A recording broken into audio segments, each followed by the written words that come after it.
रियासत हुकूमत पर सुप्रीम कोर्ट की सख्त तनकीद।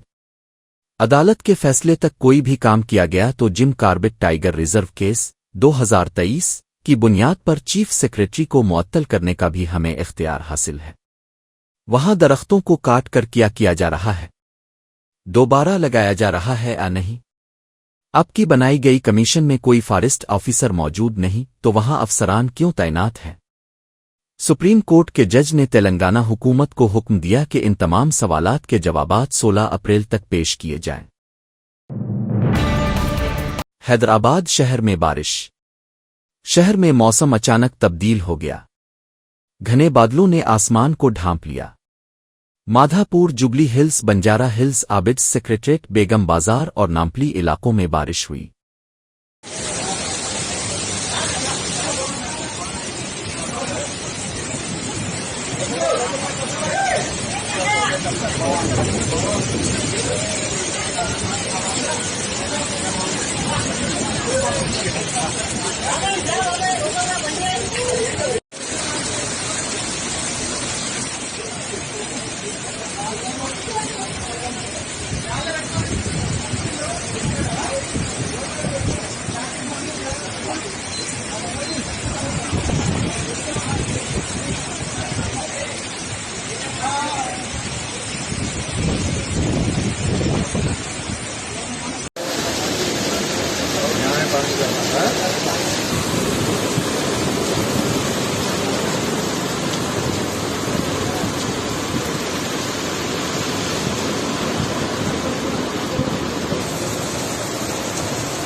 भारी बारिश से चारमीनार की छत का कुछ हिस्सा गिर गया।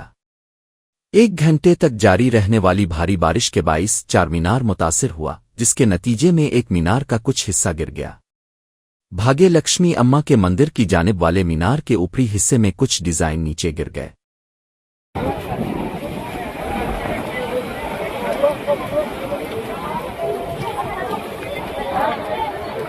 शहर पे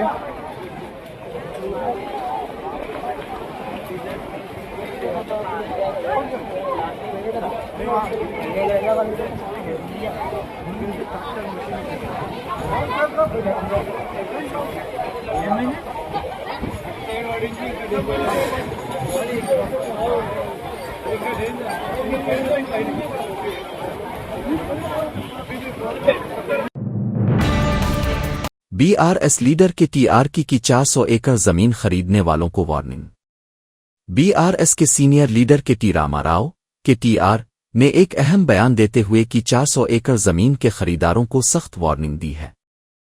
उन्होंने ऐलान किया कि अगर बीआरएस अगले 3 सालों में इक़्तिदार में आती है तो इस जमीन को एक बड़े इको पार्क में तब्दील किया जाएगा और जो कोई भी इस जमीन पर कब्जा करेगा, हुकूमत इसको वापस ले लेगी। प्रेस कॉन्फ्रेंस से खिताब करते हुए के टीआर ने वाज़ेह तौर पर कहा कि कोई भी शख्स या कंपनी इस जमीन को खरीदने की कोशिश न करे, क्योंकि उनकी हुकूमत इक़्तिदार में आते ही इसे वापस हासिल करेगी। That this 400 acres of land in Kanche Gachibowli, as soon as we come back into office in a matter of couple of years, we will make this the largest eco park, which will be accessible to the citizens and also to the students of Hyderabad Central University. Will preserve biodiversity. Will make sure that this will become a top-notch, a model eco park in the entire country. And our track record speaks for itself. We are a government, BRS government, which had ensured that the highest green cover growth in the entire country happened in a decade during our tenure. So that's our commitment to environment, and that's our commitment to the cause. And I appeal once again to the real estate companies which are eyeing this land. Please don't find fault with us later. We are saying it clearly ahead of time. Please do not participate in the auction. That land belongs to the future of Hyderabad. Please do not buy an inch. If you are going to invest money, you will be losing it. And please do not blame us. Please do not, say that there is a policy change later. We are extremely clear, and this is the commitment of Honorable KCR Garu, who is basically the founding father of Telangana in a way. So it's his commitment, it's his word, it's our party's policy decision. Thank you. मुल्क में सेवालाल महाराज जयंती को सरकारी तौर पर मनाने वाले वाहिद वजीर आला केसीआर ने कबायली बच्चों को आला तालीम और मुलाजमतों के मौके देने के लिए 10% रिजर्वेशन फराहम किया। बंजारा हिल्स में 1 एकड़ जमीन देकर बंजारा भून कायम किया, जिससे कबायलियों का वकार बुलंद हुआ। केसीआर ने तंडोहे को ग्राम पंचायतों में तब्दील किया। साबिक वजीर ओ एमएलए हरीश राव అసలు ఎవరైనా పట్టించుకున్నారా సేవాలాల్ మహారాజును? గతంలో ఇదే కాంగ్రెస్ పార్టీ 50 ఏళ్లు పాలించింది. మన తండా గురించి ఆలోచించిందా? మన సేవాలాల్ మహారాజ్ గురించి ఆలోచించిందా? మా ఎస్టీల రిజర్వేషన్ గురించి ఆలోచించిందా? ఇలా కేసీఆర్ గారు వచ్చినాక సేవాలాల్ మహారాజ్ జయంతిని అధికారికంగా ఈ దేశంలో జరిపిన తొలి ముఖ్యమంత్రి కేసీఆర్. రాష్ట్ర ప్రభుత్వం డబ్బులిచ్చి ఊరూరా కూడా సేవాలాల్ మహారాజ్ జయంతిని అధికారికంగా జరిపిన నాయకుడు మన బీఆర్ఎస్ పార్టీ, మన కేసీఆర్. అంతేకాదు మా ఎస్టీ పిల్లలు చదువుకోవాలంటే విద్యా ఉద్యోగాల్లో 10% రిజర్వేషన్ ఇచ్చింది కూడా కేసీఆరే. ఇలా మీ పిల్లలు డాక్టర్లు అవుతున్నారు, ఇంజనీర్లు అవుతున్నారంటే ఇలా కేసీఆర్ గారు మా గిరిజనులకు 10% రిజర్వేషన్ ఇవ్వడం వల్ల ఈ పిల్లలు బాగా చదువుకొని ఉద్యోగాలు చేసుకోగలుగుతా ఉన్నారు. ఈ రోజు బంజారా హిల్స్ లో పేరేమో బంజారా హిల్స్, కానీ ఆడ గుంటడి జాగ లేకుండా మనకు కేసీఆర్ గారు ఎకరం జాగ ఇచ్చి బంజారా హిల్స్ లో అద్భుతమైన బంజారా భవన్ కట్టి మన ఆత్మగౌరవాన్ని నిలబెట్టింది కూడా మన కేసీఆరే. ఇలా చెప్పుకుంటూ పోతుంటే ఎన్నో కార్యక్రమాలు జరిగినాయి. తండాలు గ్రామ పంచాయతీలు కావాలని మా రాంబల్ నాయక్ ఆధ్వర్యంలో పాత రోజుల్లో LHPS పెట్టి దశాబ్దాలు పోరాడిండ్రు, కానీ ఎవరు చేయలే. కేసీఆర్ గారు మాట ఇచ్చిండు, తండాలను గ్రామ పంచాయతీలు చేసి మా రాజ్యంలో మేమే పాలించుకుంటామనే విధంగా మీ నినాదాన్ని నిజం చేసింది కూడా ఈ రోజు కేసీఆర్ గారు. धोखा और फरेब का दूसरा नाम कांग्रेस है। कामर्डी BC डिक्लेरेशन के नाम पर कांग्रेस पार्टी ने BC तबके को गुमराह किया। BC तबके के लिए 42% रिजर्वेशन, सालाना 20,000 करोड़ रुपए का बजट और BC सब प्लान का ऐलान कामर्डी डिक्लेरेशन में किया गया था, लेकिन इनमें से कोई भी वदा पूरा नहीं हुआ। कानून साज कौंसिल में हिज़्ब इख्तिलाफ के रहनुमा BRS మధుసూదన్ ఇచ్చార్. ద్రోహానికి వంచనకు మారు పేరు కాంగ్రెస్ పార్టీ, కాంగ్రెస్ ప్రభుత్వం. ఎన్నికల్లో గెలవడం కోసం ఎంతటి దిగజారుడు మాటలైనా కూడా హామీ ఇస్తాం, తర్వాత మోసం చేస్తామనే దానికి గడచిన 15 మాసాలుగా అధికారంలోకి వచ్చినటువంటి కాంగ్రెస్ పార్టీ అవలంబిస్తున్న విధానాలు, చేస్తున్న ప్రకటనలు, నిర్ణయాలు దానికి కారణం.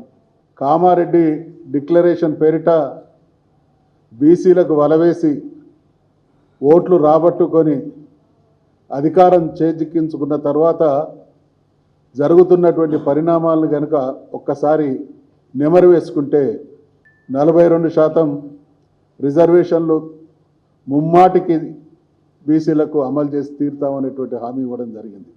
బీసీలకు సబ్ ప్లాన్ చట్టబద్ధత తీసుకొస్తామనేటువంటి హామీ ఇవ్వడం జరిగింది. 1,00,000 కోట్ల రూపాయలతో సంవత్సరానికి 20,000 కోట్ల రూపాయలు ఖర్చు చేసి బీసీలలో ఉన్నటువంటి అట్టడుగు స్థాయి వాళ్ళ నుండి అన్ని వర్గాల వారిని ఆదుకుంటాం, చాలా గొప్పగా వాళ్ళ జీవితాలలో మార్పు తీసుకొస్తామనేటువంటి హామీ ఇవ్వడం జరిగింది. అన్నీ గంగలో కలిపిండ్లు. సంవత్సరానికి 20,000 కోట్లు కాదు కదా, పోయినసారి 9,000 కోట్లు మాత్రమే ప్రతిపాదించిళ్ళు. ఖర్చు ఆ మేరకు కూడా లేదు.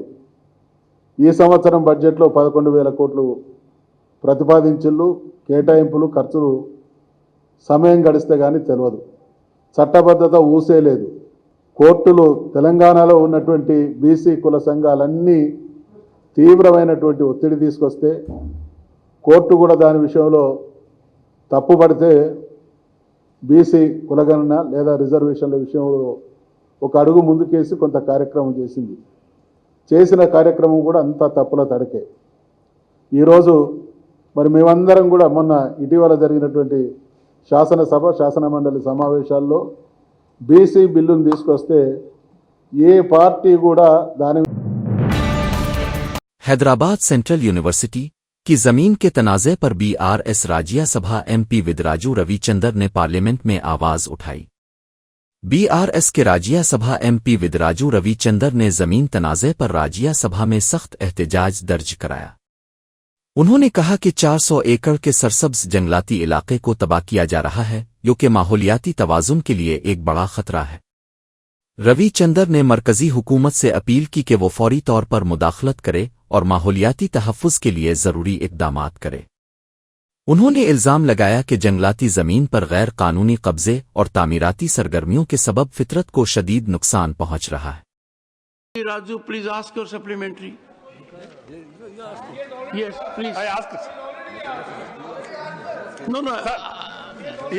इसको तेलंगाना में सर यूनिवर्सिटी लैंड है सर, इसमें 400 एकड़ में रातों रात में जेसीबी को निकाल के लाइट लगा के बहुत सारा बड़ा ट्रीज को खराब कर काट के प्लान कर रहे सर। पिकॉक्स है, टॉर्टॉइस है, अनेक जाति बर्ड्स है सर, इसको निकाल दे रहे। रात में ट्रीज भी दूसरा ट्रक्स ला के निकाल के बाहर फेंक रहे सर, उधर ट्रीज भी नहीं दिख रहे। आपको मैं होना बोले तो मैं फोटोज निकाल देता, फोटोज भी देता हूं सर, ऑथेंटिक सर, मैं फोटोज भी देता हूं सर, वीडियोस भी देता हूं सर, हर चैनल में है sir. That land belongs to university है सर, उसको पोकलेंस लगा के खराब कर रहे सर, कट कर रहे सर, बहुत बड़ा ट्रीज है सर। हैदराबाद सिटी में यही है सर, लंग स्पेस 400 एकड़ अच्छा प्लेस है, पूरा जंगल है, वो कांक्रीट जंगल में एक ही प्लेस बचा है सर, उसमें खराब है सर। ऐसा ही बोलता है सर कभी भी बर्ड्स को, एनवायरनमेंट को खराब करने का कोई गवर्नमेंट का अधिकार नहीं है सर। आपकी माध्यम द्वारा माननीय मंत्री जी को मैं पूछता हूं सर, इसको तेलंगाना के लैंड को और एनवायरनमेंट को बचाना चाह रहा हूं, आपको रिक्वेस्ट कर रहा हूं सर, बोल रहा हूं साहब। Thank you sir. टीपीसीसी सदर महेश कुमार गौड़ की क़यादत में तेलंगाना बीसी कायदीन ने मरकजी वजीर डॉक्टर वीरेंद्र कुमार से मुलाकात की। महेश कुमार ने वजीर को बताया कि रियासत में ज़ात-पात की मर्दमशुमारी मुकम्मल करके 42% रिजर्वेशन का बिल असेंबली में मंजूर करके मरकज़ को भेजा गया है। उन्होंने मरकज़ से मुतालबा किया कि वो इस बिल को मंजूर करके रिजर्वेशन के नफाज के लिए इक़दामात करे। वजीर ने मुस्बत रद्द-ए-अमल दिया और इस मुलाकात में पूनम प्रभाकर कुंडा सौरखा, एमपी मलुव रवि और दीगर कायदीन शरीक थे।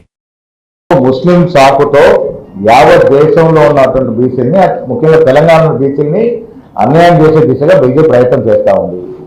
వారు చిత్తశుద్ధి లేదు కాబట్టి, ఒక సాకు కావాలి కాబట్టి ముస్లింలు అడ్డం పెట్టుకొని ముందుకు పోతా ఉన్నారు. ముస్లింలు గుజరాత్లో కూడా ముస్లింలకి ఓబీసీ రిజర్వేషన్ ఉంది.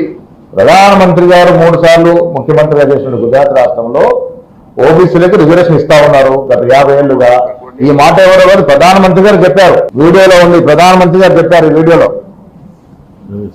और जाति ऐसी है जो ओबीसी है, और मेरे गुजरात में जब मैं था उनको ओबीसी की कैटेगरी में मैंने बोला, लेकिन कभी मैं मीडिया में नहीं देखा।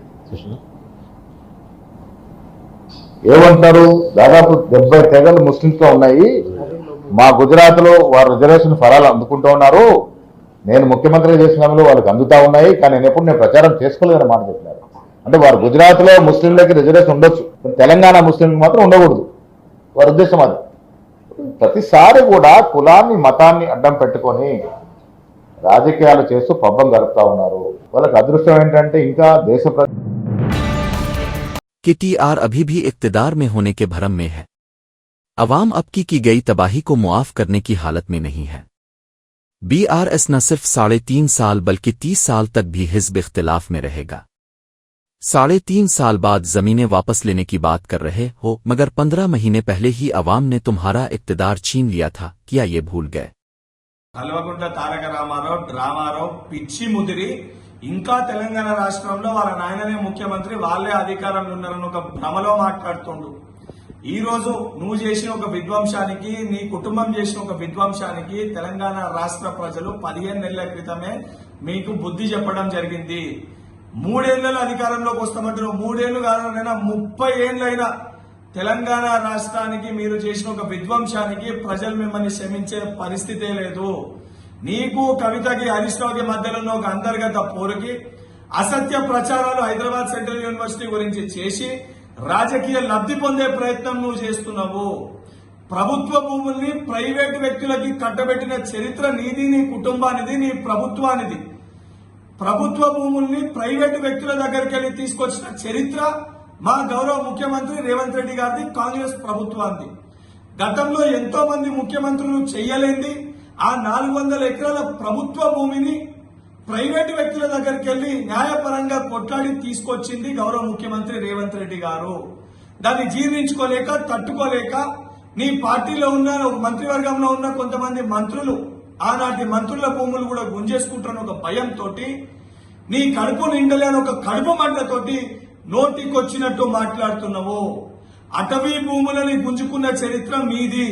కాళేశ్వరం ప్రాజెక్టు నిర్మాణం కోసము 7,829 ఎకరాల్ని తీసుకుంది మీరు. ఇవన్నీ మర్చిపోయి నోటికొచ్చినట్టు మాట్లాడితే తెలంగాణ ప్రజలు, దాని వలన రేపు పొద్దున ఉద్యోగ అవకాశాలు రాబోయే యువకులు తెలంగాణ రాష్ట్రంకి వెళ్లి నిన్ను, నీ కుటుంబాన్ని రాళ్లతోటి తరిమికొట్టే పరిస్థితి వస్తుంది. కేటీఆర్ खबरदार. हमसे बराह रास्त मुकाबला न कर सकने पर जात, मजहब, इलाकाई और सियासी इख्तिलाफात को हुआ देना ही वाईएसआर कांग्रेस का मकसद है. पादरी परवीन केस में कसूरवारों को हरगिज बख्शा नहीं जाएगा. वजीर नारा लोकेश. నేను గతంలో కూడా చెప్పాను, మాతో ధీటుగా పోటీ పడలేక కుల మత ప్రాంత విభేదాలు రెచ్చగొట్టి రాజకీయ లబ్ధి పొందాలనేది వైకాపా లక్ష్యం. దాంట్లో మీకు ఎలాంటి సందేహం అవసరం లేదు. పాస్టర్ ప్రవీణ్దే కాదు, ముందు ముందు కూడా ఇలాంటి అనేక డ్రామాలు వాళ్ళు చేస్తారు. ప్రజలందరూ అప్రమత్తంగా ఉండాలి. అనేక డ్రామాలు చేస్తారు. ఇప్పుడు ప్రభుత్వం ప్రతి ఇష్యూని సీరియస్ గా తీసుకుంటుంది, దర్యాప్తు చేస్తుంది. ఒకవేళ ఎవరైనా తప్పు చేస్తే వాళ్ళు వదిలిపెట్టే ప్రసక్తి ఉండదు ఈ ప్రభుత్వంలో. ఎవరైనా ఉన్నాయి, టీడీపీ వాళ్ళు అవ్వచ్చు, వైకాపా వాళ్ళు అవ్వచ్చు, జనసేన వాళ్ళు అవ్వచ్చు, బీజేపీ వాళ్ళు అవ్వచ్చు, ఎవరిని అవ్వచ్చు. ఎవరిని వదిలిపెట్టదు. తప్పు చేస్తున్న మటుకు ఎవరిని వదిలిపెట్టదు ఈ ప్రభుత్వం. అది చాలా క్లారిటీగా లా అండ్ ఆర్డర్ విషయంలో గౌరవ ముఖ్యమంత్రి గారు చాలా క్లియర్ గా ఉంది. श्री राम नवमी शोभा यात्रा के लिए सख्त सिक्योरिटी इंतजामात. सीवी आनंद. यात्रा को मुकर्ररा वक्त पर शुरू करके बरवक्त मुकम्मल करना होगा. चोरी, ईव टीजन जैसे वाकयात को रोकने के लिए जरूरी इकदामात किए जा रहे हैं. अवाम को किसी भी किस्म की तकलीफ न हो, इसके लिए सख्त सिक्योरिटी इंतजामात किए जा रहे हैं. सीपीसीवी आनंद. शोभा यात्रा which is conducted annually in Hyderabad city. They are going to be conducted on April 6th this year. So for that, we conducted a preparatory coordination committee meeting. In this, there are 3 main processions which are conducted by the Bhagyanagar Shri Ram Navami Utsav committee, led by President Mr. Bhagwant Rao, then another by Mr. Anand Singh and another by MLA Goshamal Raja Singh. All 3 processions are coordinated and they go through this route of 6.2 kilometers to Hanuman Vayamshala from Sitaram Bagh temple area. So for this, all departments have been invited today. The organizers of these processions have expressed their doubts and their requests for certain works to be done, civic works and other facilities which have to be provided to the processionists, like drinking water, electricity. Continuous water supply of electricity also is a very, very important, crucial thing. And from law and order angle, police as usual will be deployed in big numbers, almost the entire city police, because there are more than 200 processions which will be going around, and about 50 of them will come and join in this procession, which is going from this main procession is going from Sitaram Bagh temple to Hanuman Vayamshala. So we all have agreed to coordinate, start the procession well in time and finish on time, and let the occasion be a joyous one as it is supposed to be. And wherever there are pressure points, we have agreed to work on the height of the idols, the tuskers, length of the vehicles which have find difficulty in turning. Pharma city land survey के दौरान किसानों का एहतजाज. अपनी जमीनें छीनी जा रही हैं कहकर ख्वातीन किसान आंसू बहाते हुए फरियाद कर रही है. इंतखाबात से पहले कांग्रेस कायदीन जमीन वापस देने का वादा करके अब तवज्जो नहीं दे रहे। मुतबादिल जमीन दिए बगैर फेंसिंग लगा रहे हैं। फेंसिंग हटाकर अपनी जमीन पर काश्त जारी रखेंगे मुश्तइल किसान।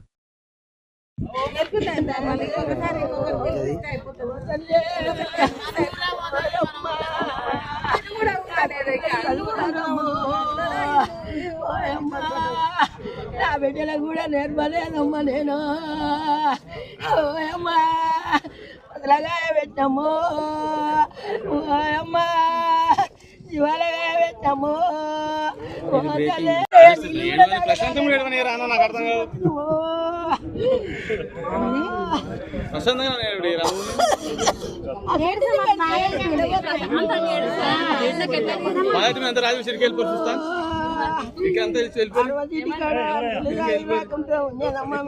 వచ్చినాము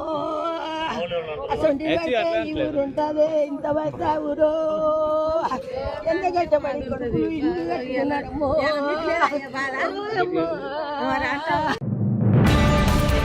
हैदराबाद मेट्रो रेल में तकनीकी खराबी।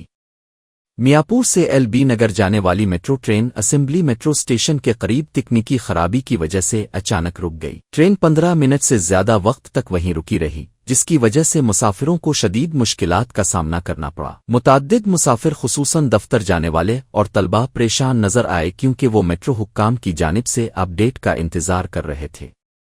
कुछ मुसाफिरों ने ताखीर के खिलाफ सोशल मीडिया पर अपनी शिकायत का इजहार भी किया। मेट्रो हुक्काम की जानिब से अभी तक खराबी की असल वजह पर कोई बयान जारी नहीं किया गया है। 15 साला लड़के रहीम को अतापुर पुलिस स्टेशन की हुदूद में नामालूम अफराद ने पत्थर से मारकर कत्ल कर दिया। इसकी लाश एक जमीन से बरामद हुई। रहीम के वालिद, जो एक मुर्फाबंद में काम करते हैं, ने बताया कि वो गुज़िश्ता रोज अपने बेटे से मिले थे और फिर काम पर चले गए। सुबह सवेरे वापस आकर उन्हें अपने बेटे के कत्ल की खबर मिली। पुलिस ने मुकदमा दर्ज करके तहकीकात शुरू कर दी हैं और लाश को पोस्टमार्टम के लिए उस्मानिया अस्पताल मुंतकिल कर दिया है। 7 बजे को मेरे को इन्फॉर्मेशन आया। इन्फॉर्मेशन आने के बाद मेरे पेट्रोल कार को भिजाने के बाद ऑलरेडी पूरा लोकल व्हाट्सएप ग्रुप में डाल दिया है। मरोसी वाला का फ़ोटो लोकल व्हाट्सएप ग्रुप में डालने के बाद मेरे पास एक रफ़ीक आता, रफ़ीक मेरा बेटे बोल के बोला। बेटे का नाम सिंपलान बोला। उनका उम्र 15 है। उन क्या करते बोले तो उन घर में रहते बोल के बोला। इधर आने के बाद देखे पत्थर से मारे से दिखाया। अभी मैं इन्वेस्टिगेशन कर रहा हूँ। करने के बाद इन्फॉर्मेशन आता है आपको इन्फॉर्म कर दूँ। ओके, नाम बोल के तुम्हारा बेटा का? मेरा मोहम्मद रफ़ीका साहब और रहीम है साहब, बच्चे का दुनिया का समझा साहब। इससे पहले राजेंद्र नगर PS में भी काम है। मुझे वो बोले लेटर लिखा कि मदरसे में भी ले गए तो इजी ले लिया साहब। मदरसे में भी तुम्हारा बेटा कुछ भी नहीं करता था साहब। जमात में जाता था, आता था। ये लोग बच्ची के लोगों के संग साहब जा रहे ना, बच्ची के लोग ला रहे ना बोल के भरोसा रहता था साहब। भरोसे से रहता था भाई। दुनिया का भरोसा करता हूँ भाई मेरे ये भाई। रात में कब निकला घर में सुनो? क्या है कि साहब मैं तो आर्डर में गाता साहब। मैं मरफा में जाता हूँ साहब। बर्थडे काम में गाता मैं। घर पे थे? टिल्लू अन्ना के पास गाता मैं भाई। पॉपुलर आदमी है वो भी। टिल्लू अन्ना के पास गाता मैं। घर पे नहीं थे नहीं घर पे के पास साहब। मेरे को नहीं मालूम साहब। सुबह आ गया साहब, झपक गया साहब। लेट है वहाँ में एकदम उठ गया साहब। मैं आपसे कभी मुलाकात उनसे? मेरी कली हुई साहब मुलाकात मेरी 3-4 बजे हुई। जरा के कम के करके भेजा। नहीं बात 10 रुपये जो बोलते भी जिया मेरे मालिक। इससे पहले किससे भी कुछ लड़ाई और झगड़ा कुछ हुआ था क्या? नहीं साहब, कुछ भी ना हुआ। लड़ाई झगड़ा कुछ भी ना हुआ मेरे भाई। कौन ले गया उनको? किसके साथ थे? कोई कुछ बोला? नहीं साहब, नहीं मालूम मेरे को किसके साथ थे क्या रहते। मैं खुद फंक्शन में था साहब। मैं बर्थडे काम में था साहब। मैं मरफा बजाने का था मालिक। दोस्त कौन कौन है साहब? बच्ची के लोग हैं। अब कैसा बोलेंगे मेरे भाई? इसके साथ कंटिन्यू घूमते रहते हैं ना? अब भाई बच्ची के लोग हैं साहब। बच्चे बड़े जने भी है। किसको बोल के कैसा बोलेंगे आप? बोलो आप। चीन ने हमारी 4000 किलोमीटर जमीन पर कब्जा कर लिया, मगर हमारे खारजा सेक्रेटरी उनके सफीर के साथ केक काट रहे हैं। हमारे 20 जवान शहीद हुए और हम जश्न मना रहे हैं। हम मामूल के ताल्लुकात के खिलाफ नहीं, लेकिन पहले अपनी जमीन वापस लेनी होगी। 4000 किलोमीटर चाइना ने ले लिए हैं और हमारे फॉरेन सेक्रेटरी उनके एम्बेसडर के साथ केक काट रहे हैं। 20 जवान शहीद हुए थे। उनकी शहादत की सेलिब्रेशन हो रही है केक काटकर। अब हम नॉर्मलसी के खिलाफ नहीं हैं, मगर नॉर्मलसी से पहले स्टेटस को होना चाहिए। हमारी जमीन हमें वापस मिलनी चाहिए। We should get our land back. It has also come to my notice that the Prime Minister and the President have written to the Chinese. We are not finding out from our own people. It is the Chinese ambassador who is telling the people of India that the Prime Minister of India and the President of India have written to them. Foreign policy is about managing the external countries. You have given China 44,000 square kilometers of land. On the other side, our ally suddenly decides to impose tariffs on us, 26%, which is going to completely devastate our economy. Our auto industry, our pharmaceutical industry, they're all on the line. Agriculture. So I'm wondering, somebody once asked Indira Gandhi ji, in the matter of foreign policy, do you lean left or do you lean right? And Indira Gandhi ji answered, I don't lean left or right, I stand straight. I'm Indian and I stand straight. And the BJP and the RSS have a different philosophy. When asked, do you lean left or do you lean right? They say, no, no, no, we bow our head right in front of every foreigner that comes in front of us. Sir, this is something that is in their culture, it is in their history, we know that. But we would like an answer from the government of India. What are you doing about our land? And what are you going to do? What are you going to do about this tariff that our ally has imposed on us? Thank you. वक्फ के मामले पर BJP का दोहरा रवैया बेनकाब। BJP ने अपने 2009 के मंशूर में लिखा था कि रहमान कमेटी की रिपोर्ट के मुताबिक मुस्लिम मजहबी रहनुमाओं से मुशावरत करके वक्फ की जमीन पर नाजायज कब्जे खत्म कराए जाएंगे। आज वही बीजेपी इस वादे से मक रही है। संजय सिंह, आम आदमी पार्टी। मान्यवर, आपने इसमें लिखा बिल के अंदर कि वक्फ कमेटी के अंदर गैर मुसलमान इसका सदस्य बन सकता है। आप क्या गुरुद्वारा कमेटी के अंदर गैर सिख को मेंबर बना सकते हैं? क्या ईसाई कमेटी के अंदर गैर ईसाई को सदस्य बना सकते हैं? क्या बौद्धों की कमेटी के अंदर गैर बौद्ध को, क्या जैनों की कमेटी के अंदर गैर जैन को आप मेंबर बना सकते हैं? और इतना ही नहीं, क्या आप हिंदुओं के ट्रस्ट में, मंदिर के ट्रस्ट में आप क्या गैर हिंदू को मेंबर बना सकते हैं? नहीं बना सकते, नहीं बना सकते। आप एक झूठ फैला रहे हैं देश भर में झूठ फैला रहे हैं। आप कह रहे हैं ये मैं पढ़ रहा हूं राम मंदिर का, सर, राम मंदिर ट्रस्ट। झूठ शब्द असंसिद्धि है, जो असंसिद्धि शब्द उनको निकाल दीजिए। सत्य से परे, सत्य से परे। सर, ये प्रभु श्री राम के मंदिर का ट्रस्ट, मैं इसका समर्थन करता हूं। नहीं, आप सर, मैं इसका समर्थन कर रहा हूं। ये सब्जेक्ट नहीं है सर, समर्थन कर रहा हूं। सुन तो लीजिए, आप कहे से नहीं सुनूंगा। डिस्ट्रिक्ट मजिस्ट्रेट प्रोसीडिंग में नहीं आएगा। सर, मेरी बात तो बिल्कुल नहीं आएगा। सर, मेरी बात सुन लीजिए। घनश्याम जी प्लीज। चेयरमैन साहब, district magistrate of Ayodhya will be ex officio trustee who will be A practicing Hindu. If the DM is not Hindu, then additional district magistrate will be an ex officio member of the trust. हम इसका समर्थन करते हैं sir. Hindu धर्म के trust में हिंदू को member होना चाहिए, आपने लिखा, हम इसका समर्थन करते हैं। लेकिन आप दूसरे धर्मों के ऊपर कह रहे हैं। कल को आप गुरुद्वारा कमेटियों में कहेंगे सिख नहीं, दूसरे धर्म के लोग इसमें आएंगे। कल को आप जैन कमेटियों में घुसड़ेंगे, बौद्धों की कमेटियों में घुसड़ेंगे। ये बात गलत है, ये पूरी तरीके से गलत है। और आज पूरे देश को आप बताइए